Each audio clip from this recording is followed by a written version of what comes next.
Hai, Assalamualaikum. Hari ini kita sambung macam mana cara nak menentukan peratusan suatu kuantiti dengan konsep kadaran. Apa itu konsep kadaran?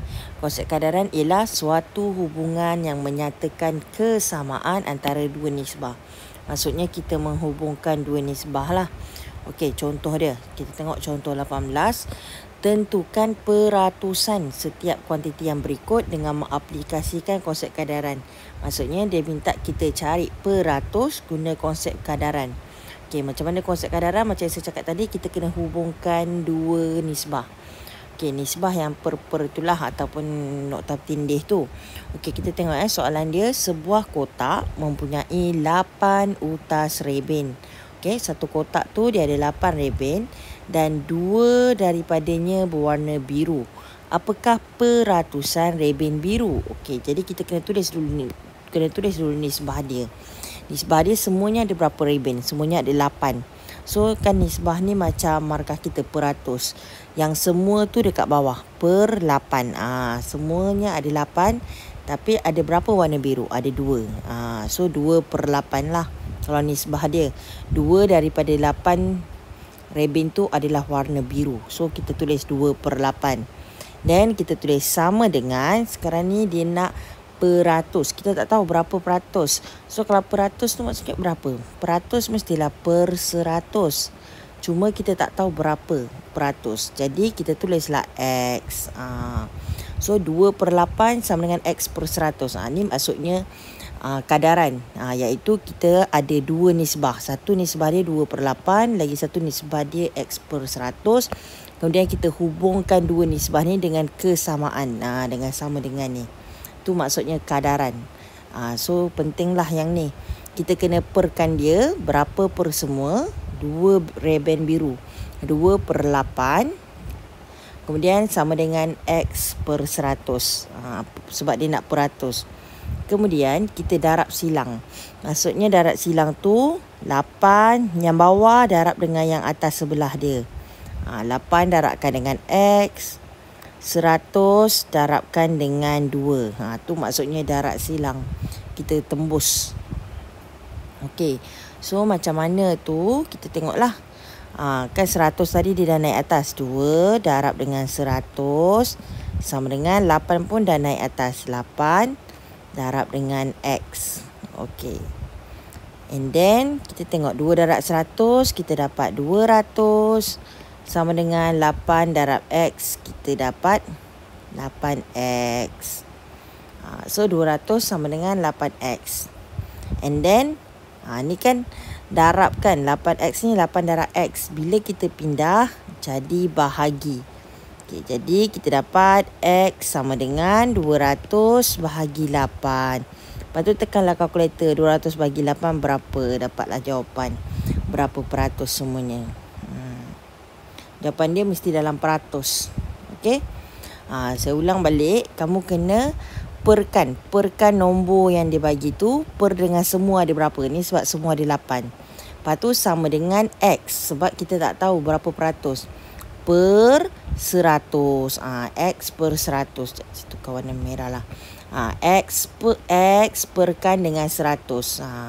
Ni mesti samalah. Semua soalan sama. X per 100. Yang berubah 2 per 8 je. Kita nak tengok nombor dia per berapa semua. Kemudian kita darab silang.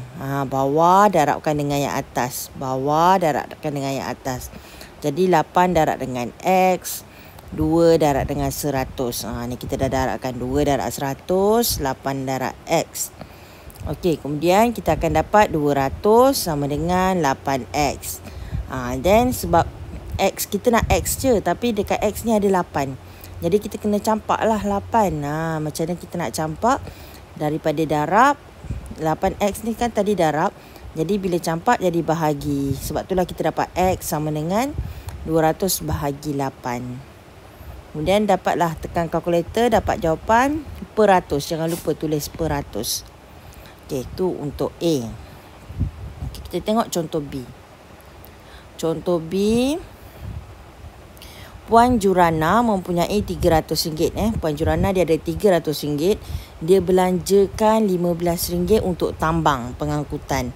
Apakah peratusan wang yang dibelanjakannya? Jadi dia nak peratusan. Sama, bila dia nak peratusan je maksudnya mesti sama dengan X per 100. X sebab kita tak tahu berapa. Peratus, jadi dia mesti per 100. Sama dengan X per 100. Kemudian sekarang ni kita nak tengok pecahan dia, kita mesti tengoklah nombor dia.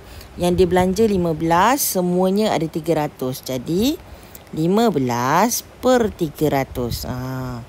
Dah buat 15 per 300 sama dengan 15 per 300 sama dengan X per 100. Lepas tu buat apa? Kita darab silang pula. Darab silang. Bawah darabkan dengan yang atas. Okey, 300 darab dengan X. Kemudian bawah darab dengan atas. 300 darab X dan 100 darab 15. Okey, kita tulis kat sini. Kita tulis 15 darab 100 sama dengan 300 darab X. Okey. So 15 darab 100 dapat 1500 sama dengan 300X. Okey. So sekarang ni kita nak cari X sahaja. Tapi masalah kat sini ada 300 menyebuk. Jadi kita kena campak lah. So tadi 300 dengan X ni kan darab. Bila campak jadi bahagi. So X sama dengan 1500 per 300. Kena ingat apa yang kita campak mesti kat bawah. Dah campak mesti jatuh kat bawah. So 1500 kat atas, 300 kat bawah. 1500 bahagi 300, kita akan dapat X sama dengan 5%. Tu contoh dia, cara dia lah. Kena ingat lah, mula-mula kita kena buat kadaran dulu. Berapa per berapa sama dengan X per 100. Kemudian kita kena darab silang bawah, darab atas, bawah, darab atas. Kemudian baru ni lah. And then boleh cubalah buat yang latih diri 1A, B dengan C. Okey, saya tunjukkan contohnya. Ni 14 daripada 56 murid menyiapkan kerja rumah mereka dalam masa 1 jam. Apakah peratus murid yang menyiapkan kerja rumah mereka dalam masa 1 jam? So, yang ni pun samalah. Dia mesti nak tahu peratus, mesti sama dengan X per 100. Kemudian 14 per 56. Sebab 14 daripada 56. Kemudian buat darab silang macam tadi. 56 darab X, 100 darab 14. Sama je. Okey, yang B ni, sebuah kelas mempunyai 45 orang murid. 18 daripadanya adalah perempuan. Peratus murid perempuan dia tanya. Okey, sama juga. Sama dengan X per 100 sebab dia tanya peratus. Kemudian 18 per 45. Sebab 45 tu semua. Yang dia nak 18. Okey. Jadi sama juga darab silang. 45 darabkan dengan X. 100 darab dengan 18. Dan teruskanlah macam contoh-contoh yang tadi. Okey. Okey. Itu je. All the best. Tak faham boleh tanya. Assalamualaikum.